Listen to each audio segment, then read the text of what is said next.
जय जिनेन्द्र साहब।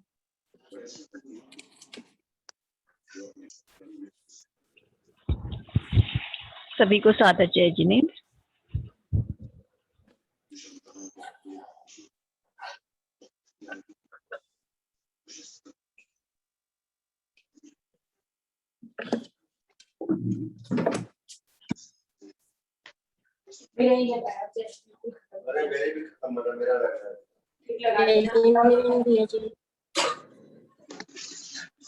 जय जिनेन्द्र सभी को।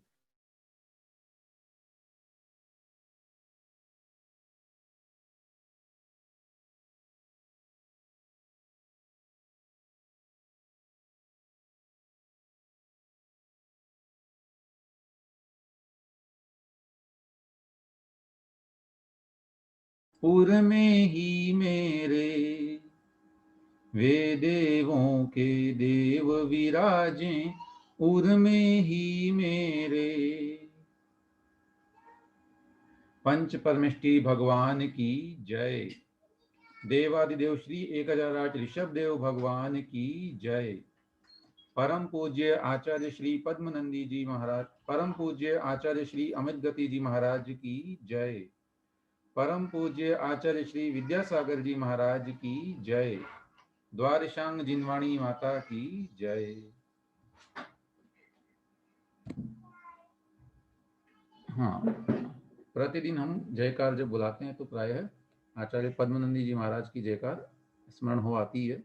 इससे ऐसा लगता है कि वो ग्रंथ जो हमारा अभी अपूर्ण है वह स्वाध्याय के लिए हमें बुला रहा है कि शीघ्र आइए, वापस उसको शुरू करेंगे। चलिए देखते हैं, अभी पाठ करते हैं एक बार जो हमने काव्य पढ़ ली 17, है ना। सत्वेषु मैत्रीं गुणिषु प्रमोदं, क्लिष्टेषु जीवेषु कृपापरत्वं, माध्यस्थ्यभावं विपरीतवृत्तौ, सदा ममात्मा विदधातु देव, शरीरतः कर्तुमनन्तशक्तिं, विभिन्नमात्मानमपास्तदोषम्, जिनेन्द्रकोशादिव खड्गयष्टिं, तव प्रसादेन ममास्तु शक्तिः, दुःखे सुखे वैरिणि बन्धुवर्गे, योगे वियोगे भवने वने वा, निराकृताशेष ममत्वबुद्धेः, समं मनो मेस्तु सदापि नाथ,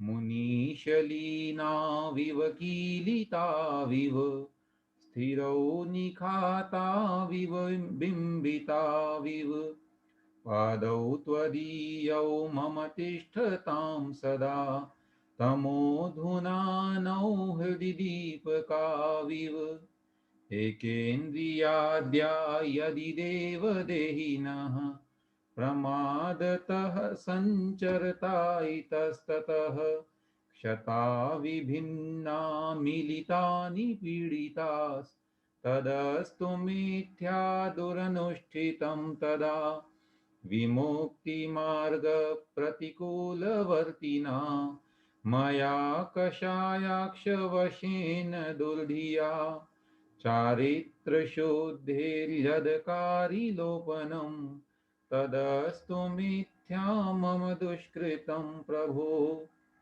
विनिन्दनालोचनगर्हणैरहं, मनोवचः काय कषाय निर्मितं, निहन्मि पापं भवदुःखकारणं, भिषग्विषं मन्त्रगुणैरिवाखिलम्, अतिक्रमं यद्विमतेर्व्यतिक्रमं, जिनातिचारं सुचरित्रकर्मणः, व्यधामनाचारमपि प्रमादतः, प्रतिक्रमं तस्य करोमि शुद्धये, क्षतिं मनः शुद्धिविधेरतिक्रमं, विधेरतिक्रमं, व्यतिक्रमं शीलवृतेर्विलङ्घनं, प्रभोतिचारं विषयेषु वर्तनं, वदन्त्यनाचारमिहाति सत्तताम् यदर्थमात्रा पदवाक्यहीनम् मया प्रमादाद् यदि किञ्चनोक्तं तन्मे क्षमित्वा विदधातु देवी सरस्वती केवलबोधलब्धिं बोधिः समाधिः परिणामशुद्धिः स्वात्मोपलब्धिः शिवसौख्यसिद्धिः चिन्तामणिं चिन्तितवस्तुदाने त्वां वन्द्यमानस्य ममास्तु देवी यः स्मर्यते सर्वमुनीन्द्रवृन्दैः यः स्तूयते सर्वनरामरेन्द्रैः योगीयते वेदपुराणशास्त्रैः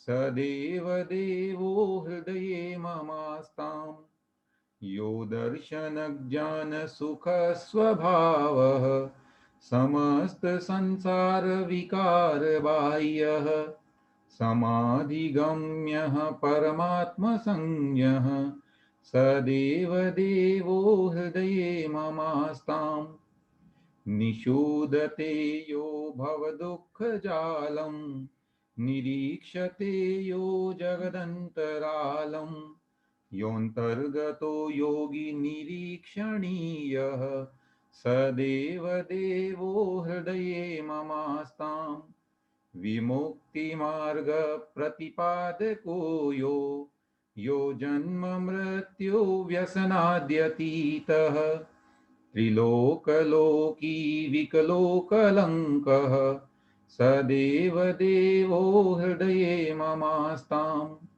क्रोडीकृताशेषशरीरिवर्गा रागादयो यस्य न सन्ति दोषाः निरिन्द्रियो ज्ञानमयो न पायः स देवदेवो हृदये ममास्ताम् यो व्यापको विश्वजनीनवृत्तेः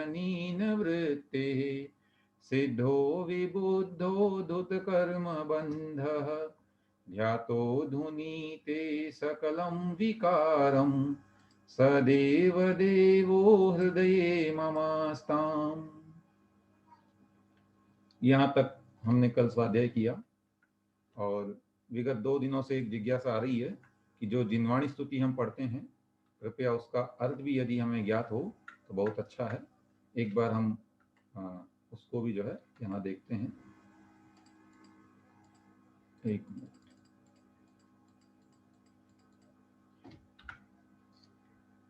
ये जिनवाणी स्तुति जो हम प्रायः पढ़ते हैं, यद्यपि जिनवाणी स्तुति के रूप में अनेक स्तुतियां हैं और उनका पाठ किया जाना चाहिए, और यहाँ जो हम पढ़ रहे हैं इसका अर्थ हम आपको बता रहे हैं। सांची तो गंगा यह वीतराग वाणी, यहाँ भगवान जिनेन्द्र देव की वाणी को गंगा की उपमा देते हुए कहा गया है कि संसार में लोग जो गंगा स्नान इत्यादि से स्वयं की शुद्धि मानते हैं, उसको यहाँ बता रहे हैं कि वास्तविक गंगा तो कौन है, ये जिनेन्द्र भगवान की वाणी है। वीतराग वाणी सच्ची गंगा ये है। और कैसी है ये? अविच्छिन्न धारा, अर्थात निरंतर बहने वाली धारा है, इसमें कभी ब्रेक नहीं आता, ये निरंतर बहती रहती है। ऐसी ये भगवान महावीर से लेकर के अभी तक निरंतर आ रही है। ऐसी ये अजस्र या अविच्छिन्न धारा है, निज धर्म की कहानी और अपने आत्म धर्म की कहानी है ना, अर्थात अपने आत्मा को बताने वाली है। इसके उपरांत कह रहे हैं जामे अति ही विमल अगाध ज्ञान पानी, अर्थात इस गंगा में, जामे माने जिसमें, अति ही विमल अत्यंत पवित्र, अगाध, अगाध का मतलब अथाह है, जिसका कोई पार न हो, इतनी सारी ज्ञान पानी, ज्ञान रूपी पानी इसमें है। अर्थात उस गंगा में तो सामान्य पानी होता है, लेकिन ये भगवान वीतराग वाणी रूपी जो गंगा है, इसमें ज्ञान रूपी पानी है। और जहां नहीं संशय आदि पंक की निशानी, इसमें संशय अर्थात शंका इत्यादि होना, इस प्रकार के कीचड़ की, पंक माने कीचड़ की, जरा सी भी निशानी नहीं है। ये बिल्कुल शुद्ध है, पवित्र है। बाकी सामान्य नदी में तो पंक हो सकता है, कीचड़ हो सकता है, परंतु इस नदी में बिल्कुल भी संशय इत्यादि पंक नहीं है। ऐसी यह सच्ची गंगा है। फिर सप्तभंग जह तरंग उछलत सुखदानी, जह माने जिसमें, सप्तभंग है ना, जो 7 भंग होते हैं, 7 प्रकार के नए कह सकते हैं एक तरह से, स्यादवाद के भंग कहे जाते हैं, है ना, स्यात् अस्ति, स्यात् नास्ति, स्यात् अस्ति नास्ति, है ना, इस तरह से जो ये 7 प्रकार के भंग हैं, ये सप्तभंग ही तरंगे हैं उसमें। और उछलत, ये उछल रही हैं उस गंगा में, जो है तरंगों के लिए कौन काम कर रहा है यहाँ पर, 7 प्रकार के भंग। और ये सुखदानी, सुख को देने वाली तरंगे हैं, ऐसी तरंगे उसमें उछाले मार रही है। संत चित मराल वृंद रमे नित्य ज्ञानी, और संत चित अर्थात मुनिराज का जो मन है ना, संत यानी मुनिराज, और चित माने मन, तो संत यानी सज्जन भी ले सकते हैं, मुनिराज भी ले सकते हैं। तो ऐसे सज्जनों का मन रूपी मराल वृंद, मराल बोलते हैं हंस को, संस्कृत में मराल शब्द आता है हंस के लिए, हंस भी आता है और मराल भी आता है। तो मराल यानी हंस, और वृंद माने समूह, तो हंसों का समूह रमे नित्य ज्ञानी, उसमें निरंतर रमण करता है ना। तो संत रूपी, संतों का मन रूपी मराल वृंद यानी हंसों का समूह है, जो कि कैसा है, ज्ञानी है, ऐसे उसमें वे निरंतर रमण करते हैं, अर्थात उस ज्ञान रूपी गंगा में हमेशा जो है अपने को आनंदित करते रहते हैं, उसमें डूबते रहते हैं। और फिर अंत में कहा, जाके अवगाहनते, अर्थात जिसके अवगाहन से, माने अवगाहन का मतलब होता है डुबकी लगाना, डूबना उसमें ना, उसमें तैरना। तो जिसमें तैरने से या जिसमें डुबकी इत्यादि लगाने से शुद्ध हो ये प्राणी, यह प्राणी, ये आत्मा, ये शरीर ही जो है वो शुद्ध हो जाता है, शुद्ध अवस्था को प्राप्त कर लेता है। और भागचंद, इसके लेखक का नाम है भागचंद जी, वो कहते हैं, हे भागचंद, निहचे निश्चय से, निहचे माने निश्चय से, घट माही या प्रमाणी, इस घड़े में, घट का मतलब यहाँ संसार लेना है, संसार में एकमात्र यही प्रमाणी है, अर्थात प्रमाणभूत है, बाकी सब प्रमाण नहीं है, सच्चा प्रमाण तो ये माँ जिनवाणी है, इसी का हमें इसी की सेवा करनी है, ऐसी माँ जिनवाणी को सच्ची गंगा यहाँ पर बताया है। ठीक है, चलिए अब मैं 1 मिनट के लिए आपको अनम्यूट कर रहा हूँ यहाँ से, कुछ लोगों ने हैंड रेस किए हैं, यदि उच्चारण के लिए किया हो तो अलग बात है, कोई जिज्ञासा हो तो पूछ सकते हैं। दीपक जी कुछ कहना चाह रहे हैं क्या? उच्चारण करना, उच्चारण, अच्छा उच्चारण के लिए, जी जी जी, प्रणाम, जय जिनेंद्र। जय जिनेंद्र।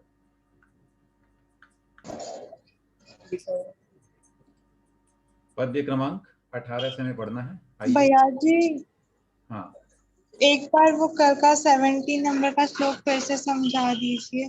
ठीक है, उसको हम अभी समझा देंगे। एक इसमें कोई निवेदन भी आया, 1 मिनट उसको पढ़ लेते हैं।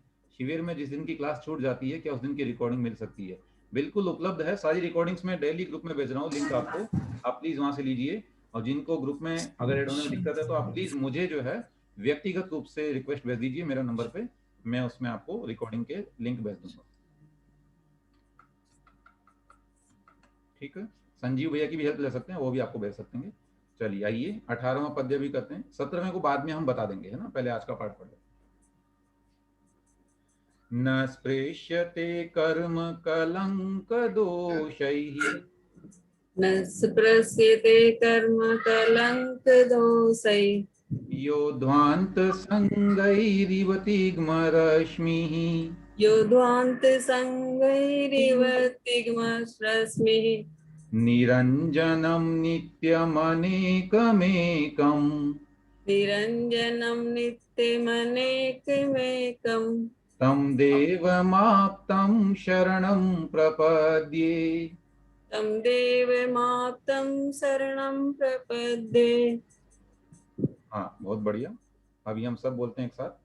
न स्पृश्यते कर्म कलंक दोषैः, यो ध्वान्त संघैरिव तिग्मरश्मिः, निरञ्जनं नित्यमनेकमेकं, तं देवमाप्तं शरणं प्रपद्ये। पुनः एक बार, न स्पृश्यते कर्म कलंक दोषैः, यो ध्वान्त संघैरिव तिग्मरश्मिः, निरञ्जनं नित्यमनेकमेकं, तं देवमाप्तं शरणं प्रपद्ये। देखें, न स्पृश्यते कर्म कलंक दोषैहि। यह यो लिखा है संधि विच्छेद करने से, यह ध्वांत संघैहि इव, यहाँ पर रिव था, रकार को विसर्ग होके और बाद में इव निकल आया है, तो ध्वांत संघैहि इव। अब इसका यदि नियम जानना हो तो देखिए, नीचे देखेंगे अपन, विसर्ग से पहले आई की मात्रा है, तो विसर्ग से पहले अ को छोड़ करके, है ना, अकार को छोड़ के या आ की मात्रा को छोड़ के अन्य कोई मात्रा आए और बाद में भी अ को छोड़ के दूसरा स्वर आ जाए तो विसर्ग को र हो जाता है। जैसे यहाँ पर आई की मात्रा बाद पहले आ गई, बाद में ई आया, तो उस विसर्ग को र होके और फिर वो रिव बन गया है, ऐसा नियम है। यदि बाद में अ आता तो ऐसा नियम नहीं होता, अथवा पहले भी अकार आता तो नियम ऐसा नहीं होता, है ना। पहले अकार होता तो ये परिवर्तन ऐसा नहीं हो पाता, तो ये इसकी शर्त है। आइए, ध्वांत संघैहि इव तिग्म रश्मिहि। तिग्म रश्मिहि निरंजनम नित्यम अनेकम एकम तम देवम आप्तम, तम देवम आप्तम शरणम प्रपद्ये। यहाँ पर भी नित्यम अनेकम एकम, इसका भी ये नियम है कि ये जो मका, ये जो बिंदी थी वैसे नित्यम में जैसे तम लिखा हुआ है यहाँ पर, है ना, शरणम लिखा हुआ है, तो ये म जो है ये बिंदी में कब बदलता है, जब उसके बाद में कोई व्यंजन आ जाए और स्वर आएगा तो वो म उसमें मिल जाता है। जैसे नित्यम और अनेकम मिल गए, नित्यम अनेकम बन गए, ऐसा। लेकिन आगे कोई व्यंजन आ जाए, जैसे तम और देवम, तो द में व्यंजन आने से यहाँ जो म था उसको बिंदी बन गई, जिसको हम अनुस्वार कहते हैं, तो वो अनुस्वार संधि हो जाती है। चलिए आइए एक एक शब्द का देखें यहाँ पर। न स्पृश्यते कर्म कलंक दोषैहि। कर्म कलंक दोषैहि, कर्मों रूपी जो कलंक हैं और जो दोष होते हैं, है ना, कर्म रूपी कलंकों से और दोषों से न स्पृश्यते, नहीं छुआ जाता है। यह माने जो, अर्थात जिसको कर्म रूपी कलंक और अन्य प्रकार के दोष, क्षुधा प्यास इत्यादि वे सब छू नहीं पाते। ध्वांत कैसे, उदाहरण दे रहे हैं, ध्वांत संघैहि इव तिग्म रश्मि। जैसे तिग्म रश्मि ही, तिग्म रश्मि बोलते हैं, तिग्म माने तीखी, प्रचंड, है ना, तेज वाली है जिसकी, रश्मि माने किरणें, तो तेज किरणें किसकी होती है, सूर्य की, तो सूर्य का ये नाम हो गया तिग्म रश्मि ही। अर्थात सूर्य जो है ध्वांत संघैहि, ध्वांत बोलते हैं अंधेरे को, और संघ माने समूह, तो बहुत सारे अंधेरे मिलकर के भी, है ना, घनघोर अंधेरा हो, वो अंधेरा कभी भी सूर्य को छू नहीं पाता। उसी प्रकार कर्म कलंक इत्यादि भी भगवान की आत्मा को छू नहीं पाते, है ना, उनमें इतनी साहस नहीं कि भगवान को वो छू सकें। कर्म अलग हैं, आत्मा अलग है, ऐसे। और भगवान की और विशेषताएं हैं निरंजनम, जो निरंजन है। अंजन माने होता है काजल, और काजल का मतलब वही कालीमा, कर्म इत्यादि, तो निरंजनम माने जो कर्मों रूपी कालीमा से रहित हैं। नित्यम, जो नित्य हैं, अर्थात हमेशा रहने वाले हैं, कभी उनका विनाश नहीं होगा। अनेकम, अनेक स्वरूप हैं, और एकम, एक स्वरूप भी है। इन दो शब्दों से यहाँ अनेकांत द्योतित हो रहा है कि भगवान अनेकांतमय हैं, उनमें अनेकपना भी है और एकपना भी है। अब वो हम अपेक्षा से लगा सकते हैं कि किसी अपेक्षा से वो अनंत गुणों के धारी हैं, इस तरह से अनेक भी हैं, और पूरे आत्मा एक है इसलिए वो एक भी है। ऐसे तम यानी उनको, आप्तम देवम, उन आप्त देव को, आप्त का मतलब होता है प्रामाणिक, है ना, प्रामाणिक जो देव हैं, जो सच्चे देव हैं, अरिहंत भगवान हैं, उनकी शरणम प्रपद्ये, शरण को प्राप्त होता हूं। अर्थात मैं उन्हें अपनी शरण स्वीकार करता हूं, उनकी शरण में जाता हूं, वे ही मेरे लिए शरण्य है। शरण्य शब्द आया है ना, आगम में कई स्थानों पर आया है शरण्य, अर्थात जो शरणभूत हैं, शरण देने योग्य हैं।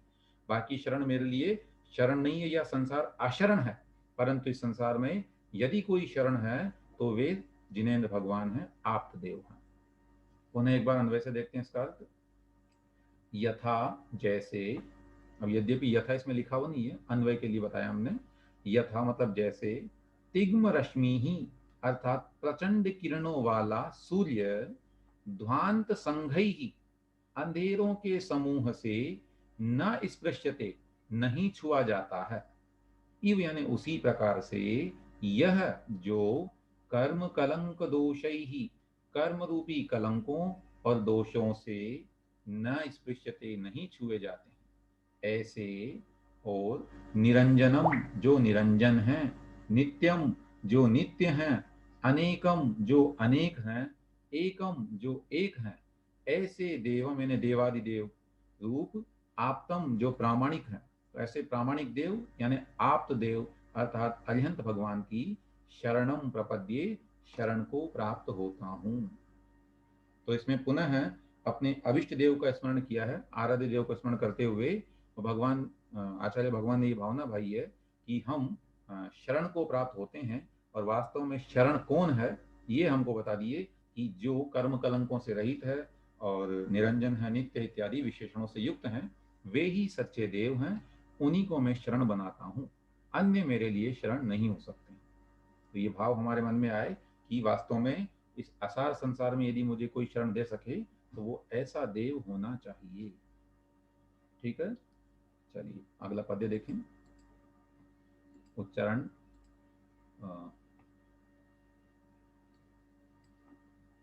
हिंदी अनुवाद नहीं बोला इसका।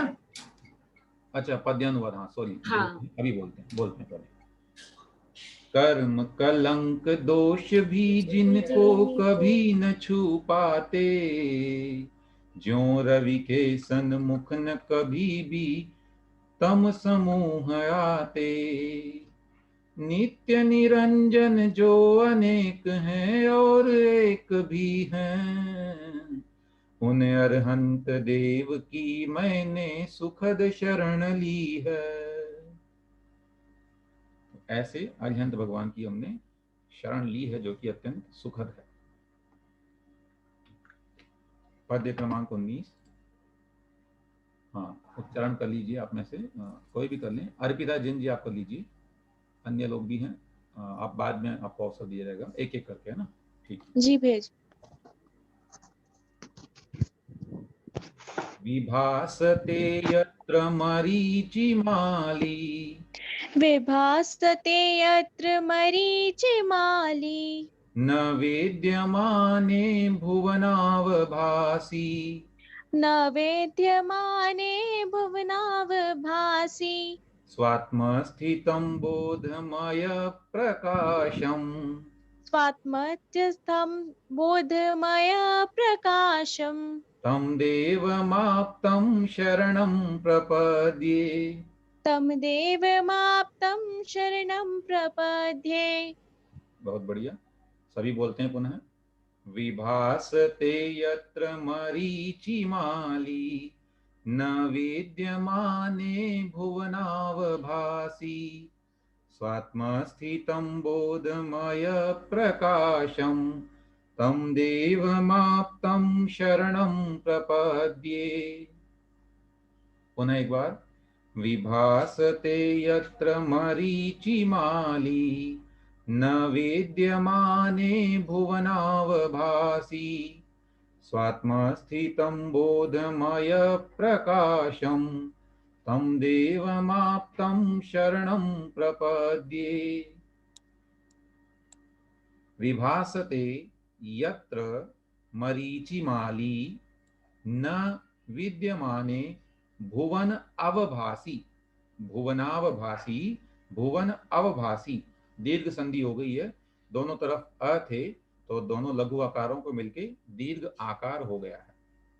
स्व आत्मस्थितम, उसी प्रकार यहां भी संधि है, स्व आत्मस्थितम बोधमय प्रकाशम, तम देवम आप्तम, देवम आप्तम लिखा है, देवम आप्तम शरणम प्रपद्ये।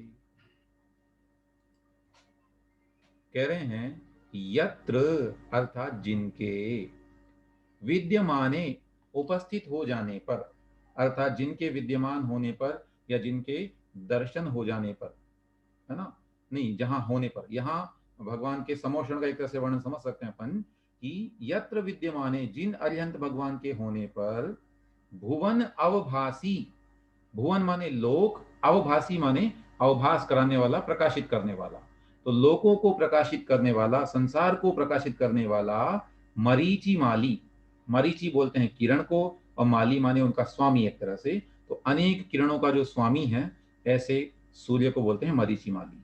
तो तीनों लोगों, सॉरी, अनेक लोक को प्रकाशित करने वाला, पूरे संसार को प्रकाशित करने वाला जो मरीचि माली है, वह भी यत्र विद्यमाने, जिसके रहने पर न विभासते, उस समय शोभा नहीं पाता है।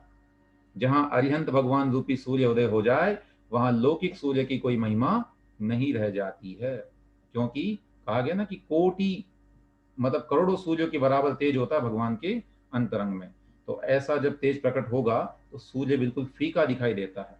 समोषण इत्यादि के विषय में वर्णन आता है कि भगवान के समक्ष सूर्य जो है कैसा है, पद्मनंदी पंचम शती में लिखा वहां पर कि भगवान जब ध्यान कर रहे हैं तो ऐसा लग रहा है जैसे भगवान तो अग्नि के समान है, और सूरज जब उनके माथे पे आ गए तो एक चिंगारी के समान है। अब सोचिए, इतना विशाल सूर्य जो पूरे संसार को प्रकाशित करे, वो एक चिंगारी के समान, और भगवान स्वयं पूरे तेज पुंज के समान होते हैं।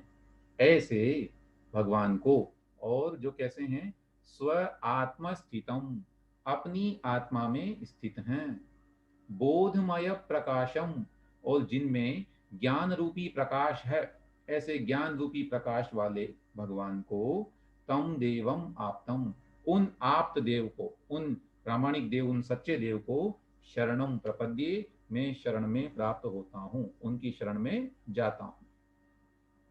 पुनः एक बार अन्वय से बताते हैं अभी। यत्र विद्यमाने, जिनके विद्यमान होने पर, भुवनावभासी, लोक को प्रकाशित करने वाला, मरीचि माली अर्थात सूर्य, न विभासते, चमकता नहीं है, अर्थात शोभा नहीं पाता है, फीका पड़ जाता उनके आगे।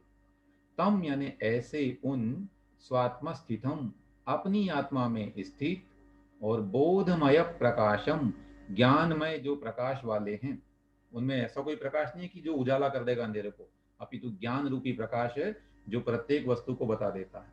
ऐसे प्रकाश वाले आप्तम देवम, अर्थात जो आप्त देव हैं, सच्चे देव हैं, प्रामाणिक देव हैं, ऐसे उन अरिहंत भगवान की शरणम प्रपद्ये, शरण को प्राप्त होता हूं। ठीक है, तो ये इसका अर्थ हुआ। यहाँ पर भी पुनः आचार्य भगवान ने शरण रूप भगवान के विशेषण बताए हैं कि ऐसे ऐसे हमारे आप्त जो हैं कौन होते हैं, सच्चे देव कैसे होते हैं। पद्यानुवाद। जगत प्रकाशक जिनके रहते सूर्य प्रभाधारी, किंचित भी ना शोभा पाता जिनवर अवतारी। निज आत्म में है जो सुस्थित ज्ञान प्रभाशाली, उन अरहंत देव की मैंने सुखद शरण पाली। उन अरहंत देव की मैंने सुखद शरण पाली। चलिए एक पद्य और, पद्य क्रमांक 20। उच्चारण के लिए निवेदन कर रहा हूं मैं।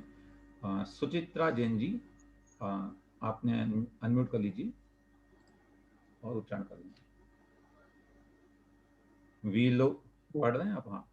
विलोक्यमाने सति यत्र विश्वम्, विलोक्यमाने सति यत्र विलोक्यते स्पष्टमिदं विविक्तम्, विलोक्यते स्पष्टमिदं विविक्तम् शुद्धं शिवं शान्तमनाद्यनन्तम्, शिवं शान्तमनाद्यनन्तं तं देवमाप्तं शरणं प्रपद्ये। देवीमाप्तं शरणं प्रपद्ये। ठीक, पुनः बोलते हैं। विलोक्यमाने सति यत्र विश्वम्, विलोक्यते स्पष्टमिदं विविक्तम्, शुद्धं शिवं शान्तमनाद्यनन्तं, तं देवमाप्तं शरणं प्रपद्ये।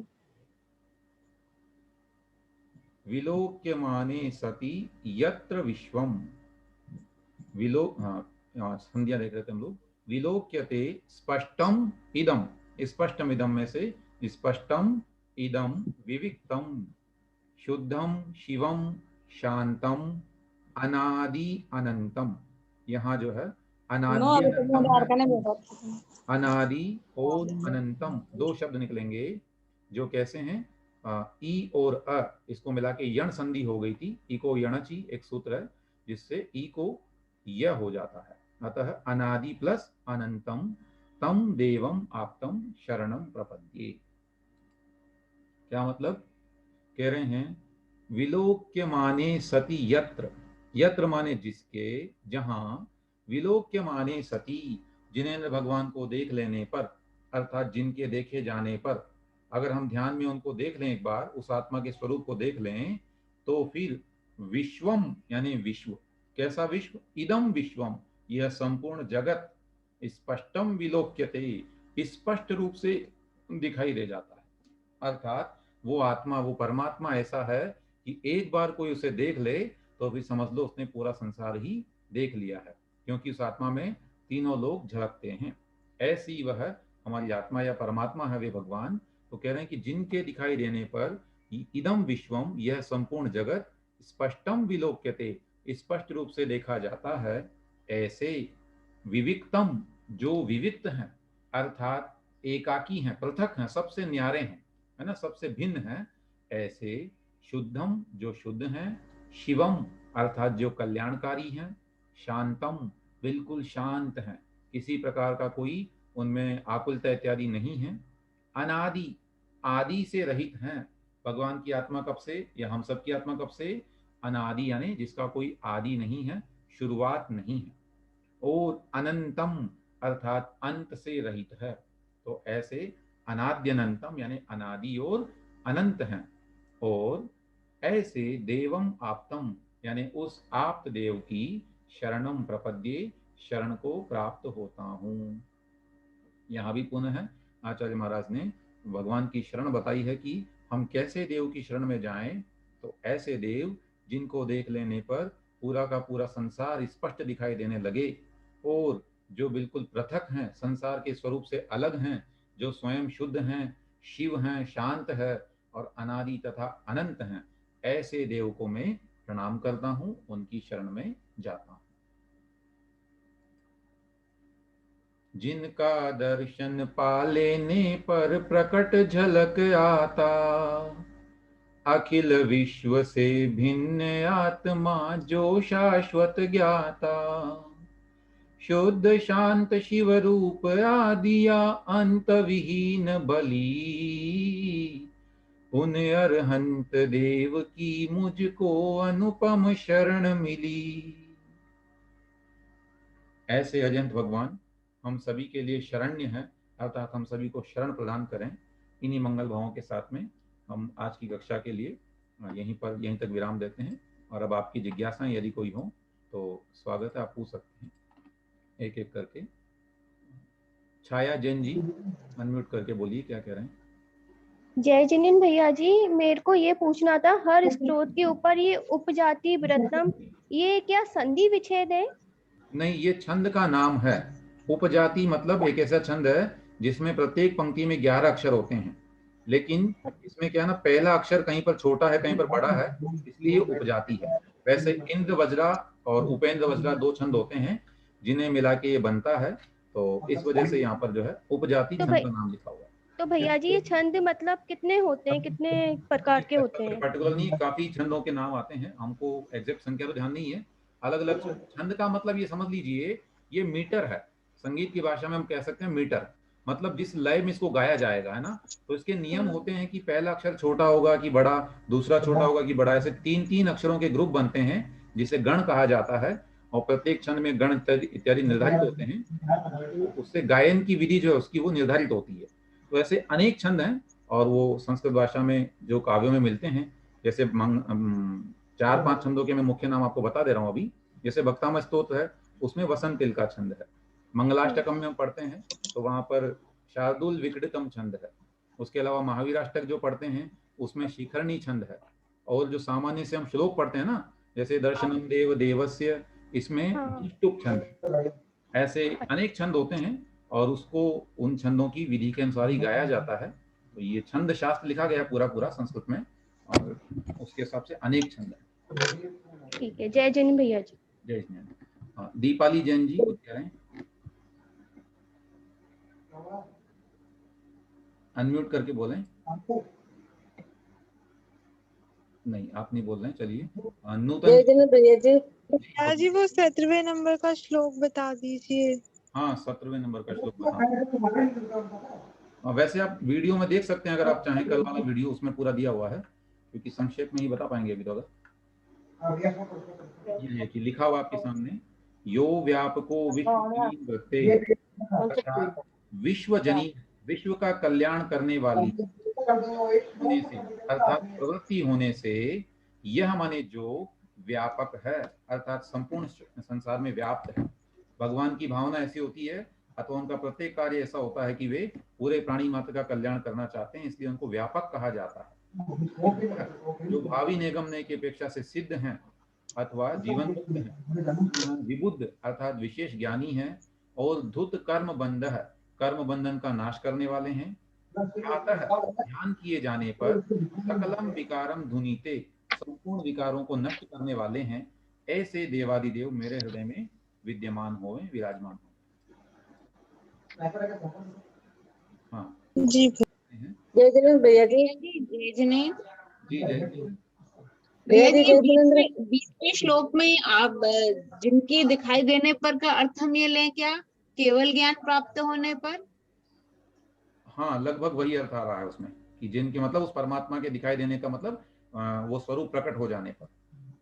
हाँ, तो जब हमें आत्मा का स्वरूप प्राप्त होगा तभी तो हमें समस्त जगह बिल्कुल बिल्कुल दिखाई बिल्कुल। देगा। हाँ जी, बिल्कुल, धन्यवाद। ठीक है। हाँ जय जिनेंद्र भैया जी। जी, जय जिनेंद्र। भैया जी मैं तो उसमें ग्रुप में शामिल हुआ नहीं, मेरे को लिंक में हुआ नहीं। आप हमारे नंबर पे रिक्वेस्ट भेज दीजिए, हम ग्रुप में शामिल कर देंगे। आपका नंबर?